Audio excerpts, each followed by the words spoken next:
Just got back from the gym. I saw a woman with a Argentina jersey, and I heard her speak at one point with a clear, distinct Argentina accent.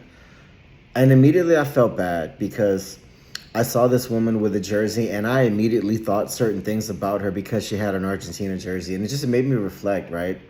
That I put in this value, this moral value on this person because they put an Argentina jersey, because of what I assume is inherent, intrinsic racism in the Argentinian people, which is very closed-minded on my part, right? And it made me think that I'm a human being who's prone to narrative manipulations, right? Like, racism exists all over the world. The current state of humanity is, in fact, unable to surpass racism, correct? The sentient mammal is unable to pass racism. Yeah, there's racism in the Argentinian soccer fans and the Spanish, the English, and most countries, right? You could argue the United States of America, as far as the soccer fans go, are some of the least racist in the world, which is a great thing. With that said, I just wanted to come out and say, like, it may seem that I have an anti-MAGA, strictly anti-MAGA bias, but that's only because MAGA's in power right now. Like, I promise you that if Harris would have won, I would have been extremely critical of the Democrats. That's the only reason why I'm not critical of them now, is because they aren't in power. So as per the tenets of simulation theory, there's no one single narrative that can encompass the totality of human events, condition, the human story, right? History, reality, politics, media, anything, right? Therefore, to consume from as many different narratives that encompass as many different perspectives, that is the only way to gain a more total and complete understanding of the human condition in this universe. So for me, that means trying to learn as much as I can from as many distinct, different people who are MAGA. Not so that I can best them in a debate, but so that I can understand why they came to the decision to vote for a certain person, right?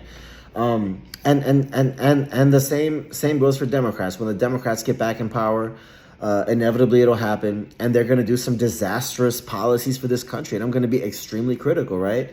And therefore, my goal is to learn from those people, to learn their perspective, what drove them to make the choice to vote for Democrats, right?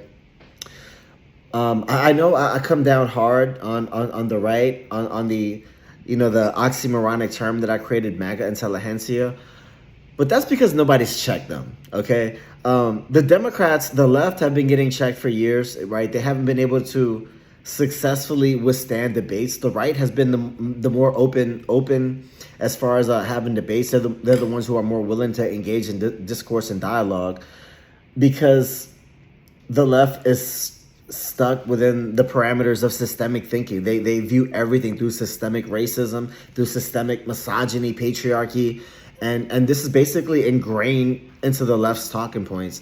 So when the right is able to just bring up different facts and perspectives that the left can't effectively counter, without resorting to the language of systemic oppression, the left chooses not to debate, and the right is like, well, you see, the left just can't debate us.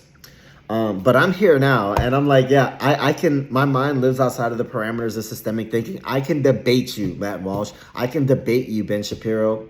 God rest the man's soul, but I could have debated you, Charlie Kirk.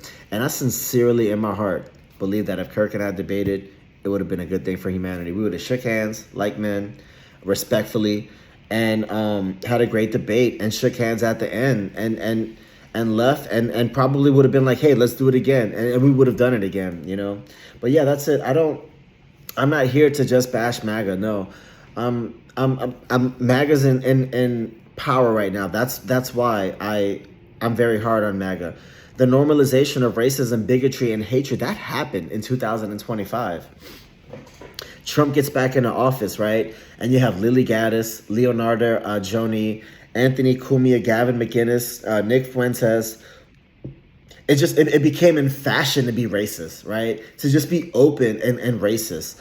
And just all the black fatigue videos, and just the racism that comes with that, right? If you're a person who just watches black fatigue videos, you get a certain vision in your head.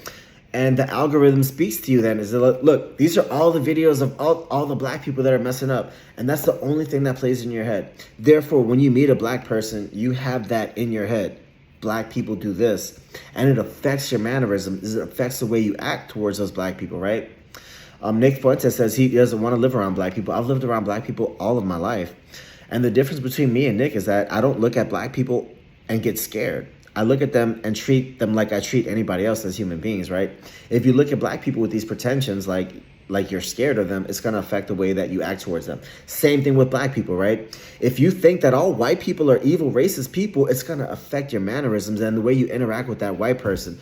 If you inherently think that white people are just evil and racist, it's going to affect the way that you come off to them, therefore affecting the way they treat you in return.